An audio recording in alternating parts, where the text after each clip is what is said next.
தம்பிக்கு feeding bottle என்ன use பண்ணுறீங்க? எப்படி breast feed and bottle feed 2யும் மேனேஜ் பண்ணுறீங்கன்னு கேட்டிருந்தீங்க. பிரஸ்ட் ஃபீடும் நான் வந்து பாட்டில் ஃபீட் வந்து ஃபஸ்ட்டே வந்து ஃபிலிப் நேச்சுரலில் வந்துட்டு தான் வாங்கியிருந்தேன்.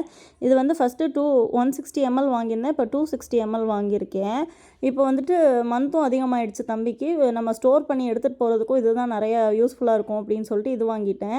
இது வந்து மந்த் வைஸ் நிப்பிள் மட்டும் சேஞ்ச் பண்ணிக்கிட்டால் போதும். எனக்கு வந்து பாட்டிலே கொஞ்சம் டேமேஜ் ஆன மாதிரி ஆகிடுச்சு. அதனால் நான் சேஞ்ச் பண்ணிட்டேன். இது சரவணா ஸ்டோர்ஸில் கம்பேர் பண்ணும்போது அமேசானில் ரொம்ப கம்மியாக இருந்தது.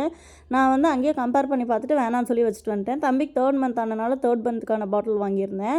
இதில் வந்து ஏர் போகிறதுக்கும் ஸ்பேஸ் இருக்கிறதுனால இது வந்து ரொம்பவே சூப்பராக இருக்கும். கேஸ் ஃபார்ம் ஆகாது.